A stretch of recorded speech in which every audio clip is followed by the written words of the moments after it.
Welcome to Lunch with the Lord. I'm Pastor Mark. We are in Mark chapter 3. We're going to be starting verse 7 this lesson. But before we begin, our theme verse for Lunch with the Lord, Jeremiah 15:16. Thy words were found, and I did eat them. And thy word was unto me the joy and the rejoicing of my heart. Now, as we begin verse 7 here, verses 7 to 12 deal with Jesus doing more miracles for the multitude of people that were there. There's more miracles that he does now.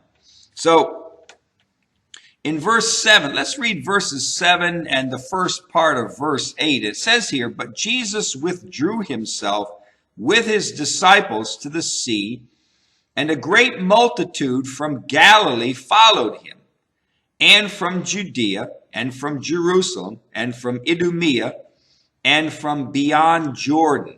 All right, and they about Tyre and Sidon. It says a great multitude, a great multitude. Now, Jesus leaves the area where this synagogue was. Remember, in Mark chapter 3, verse 1, it says, and he entered into, it says in the King James Version, the synagogue, but we said that there's no definite article there. So it could be any synagogue. So wherever this synagogue was, Jesus leaves this area and where he healed this man with the withered hand. And now he goes with his disciples to the Sea of Galilee.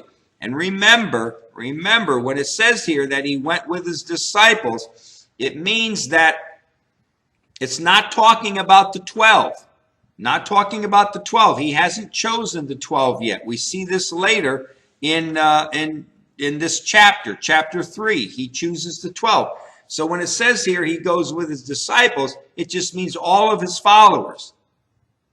Were the 12 there? Yes, they were probably there also. But there were many that were considered disciples. Remember, disciples, mathetes, is a learner, one who's a learner. So there were many people that were following Jesus and basically attached themselves to Jesus to be a follower of his, right? So again, Jesus did not go by the sea because he was afraid of those who wanted to kill him. Remember, he just healed the man with the withered hand. The Pharisees want to team up with the Herodians and to try to kill Jesus. And Jesus didn't say, hey, we got to get out of here, guys. He didn't go because he was afraid that, of people wanting to kill him. The reason why he went to the sea was because it was God's will. He went there because it was God's will. Jesus didn't run from people out of fear. He didn't run away from the scribes and the Pharisees and the Herodians because of fear. He went there to the sea because that was God's will for that time. Jesus never made decisions based upon his emotions or current circumstances. He made his decisions according to God's will. Because I know here it says in Mark, it's in the last part of let me read verse 6. It says, and the Pharisees went forth and immediately took counsel with Herodians against him, how they might destroy him. Verse 7 says in Gospel of Mark, but Jesus withdrew himself with his disciples to the sea. And it almost makes it sound like Jesus is afraid. We got to get out of here, guys. Let's go by the seaside and let things settle down here. No, Jesus didn't react out of fear, right? He wasn't afraid of mankind. Well, he could call down legions of angels from heaven, right? Multitude of angels. He's not afraid of these Pharisees and the Herodians or scribes or anybody, right? No, Jesus went by the sea because it was God's will for him to go there. So now it says here, he goes by the sea, and of course the sea that it's talking about is the Sea of Galilee. And it says that people from all over followed him. Let's read again, verse 7. It says, he withdrew himself with his disciples to the sea, and a great multitude of people followed him. Now, let's go over these people, and we'll see something kind of interesting here. We kind of read these verses, and we say, okay, yeah, I know these places, but let's just go over it. You'll see. But it says here, a great multitude from Galilee followed him. Now, Galilee is where he presently was. He was in the region of Galilee. All right. Now, and then it says, and from Judea, and from Jerusalem. So there were people that were following him from Judea, and from Galilee, where he was, and then from Judea and Jerusalem. Now, remember, Judea and Jerusalem were about 75 miles away. Judea and Jerusalem is dealing with about 75 miles of traveling to get to where Jesus is. All right. Then it says, and from Idumea. Now, Idumea is the Greek word made from the Hebrew word Edom. Let me say that again. The name Idumea is the Greek word that comes from the Hebrew word Edom. So Hebrew is Edom, Greek is Idumea.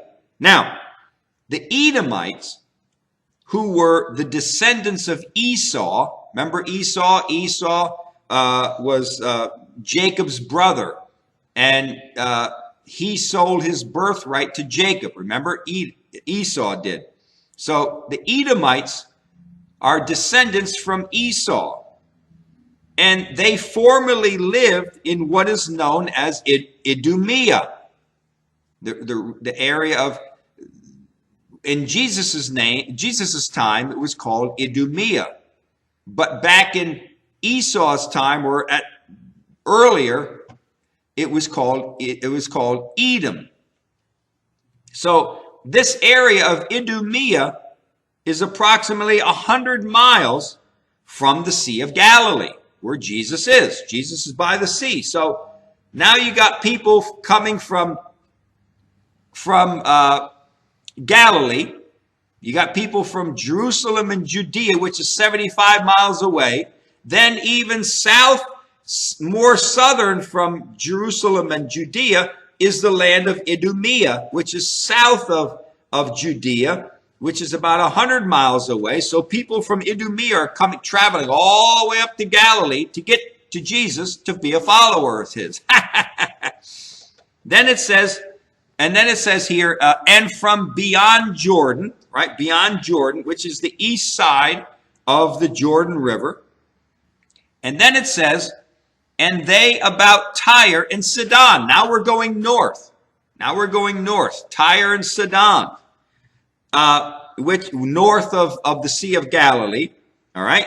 And these two cities are on the Mediterranean Sea, all right? They're by the Mediterranean Sea in the land of Syrophoenicia. And both cities were within about 50 to 60 miles from the Sea of Galilee. So you got people coming from everywhere. All right? You got people coming from 50 to 60 miles north of the Sea of Galilee, and you got people coming from as far away as about 100 miles south of the Sea of Galilee, down to Idumea. And people on the east side of the Jordan River coming up to Galilee. So, I mean, there's a lot of people coming. Now, the one region that is not mentioned is the region of Samaria. All right? Samaria is on the west side of the Sea of Galilee. All right? West side of the Jordan River. All right? It doesn't say anybody came from Samaria. But the places that are mentioned span the whole length of Israel from north to south and then some. So people are coming from not only the whole area of the land of Israel, but south of the land of Israel and north of the land of Israel. So there's people coming from miles around. Remember, they didn't they didn't get on a Greyhound bus, or they didn't get they didn't hop in their cars and or hop on a train and go to the sea. There was none of that. I mean, you go there, maybe have a donkey, or you have a horse, or pulling a cart, or how are you, or you just took what God gave you, your 2 feet, right? And you walked there. So there was people traveled by foot, by donkey, by horse, all those miles to get to Jesus, right? They traveled there. They had to get there somehow. And like I said, there was no commuter planes, no trains, no buses and cars, and no hitchhiking and all that stuff. Can you imagine hitchhiking along the dirt road and being picked up by a donkey, right? I'm going up to Galilee. It's about 100 miles from here, right? Well, listen, how many people today would travel great distances to be with Jesus? The comfortable lifestyles that we have would be a big hindrance. The lifestyles that we have, the comfortability that we have in many parts of this world would be a hindrance to following Jesus today. And these people came from miles around. I mean, they walked. Would you walk 100 miles? You may say, yes, I would. Well, yes, because you know him, right? And you've been with him. But there are many that would not make the journey. There are many that would not come from Tyre and Sidon, 50, 60 miles away to follow this man named Jesus, this miracle worker, right? They came because they heard what great things he did, right? The last part of verse 8 says, a great multitude, when they heard what great things he did, they came unto him. When they heard the great things that this man Jesus was doing, they came to him, and they were willing to travel 100 miles away to come up to see this man named Jesus. This sentence, when they heard what he did, is in the present tense, meaning that they were continually hearing the great works that Jesus was doing. They were hearing over and over again the things that Jesus was doing. And it seems that these things were happening almost every day. So in a sense, this last part of verse 8 should say what great things he was continually doing. The great things that Jesus was doing over and over again. What does John say at the end of his gospel? He says, if we wrote down all the things that Jesus did when he was here in just these 3 years, he says, I don't think the world could contain all the books. I don't think the world could contain all the books that would be written of the things that Jesus did.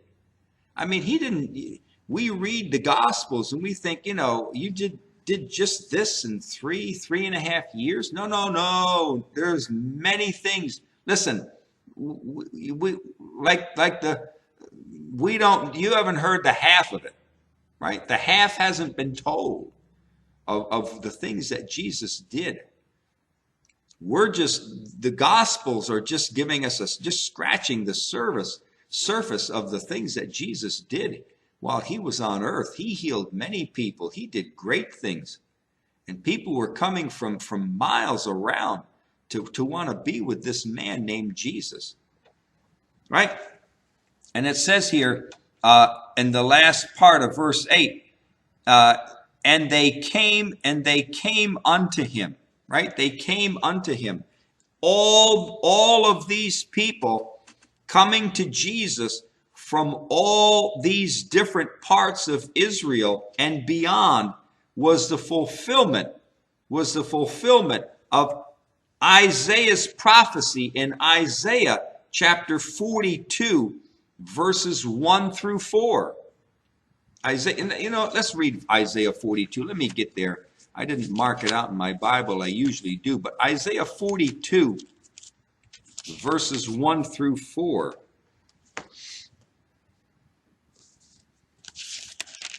And it says here, "Behold, my servant, whom I uphold, mine elect, in whom my soul delights. I have put my spirit upon him. He shall bring forth judgment to" what? To the Gentiles. "He shall not cry, nor lift up, nor cause his voice to be heard in the street. A bruised reed shall he not break, and a smoking flax shall he not quench. He shall bring forth judgment unto truth.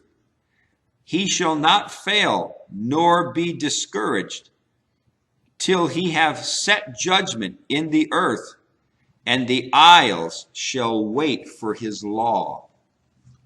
So all these people coming to see Jesus at the Sea of Galilee is the fulfillment of this prophecy of Isaiah 42, 1 through 4. And we know that. The reason why we know that is because Matthew mentions it in Matthew chapter 12, verses 17 to 21.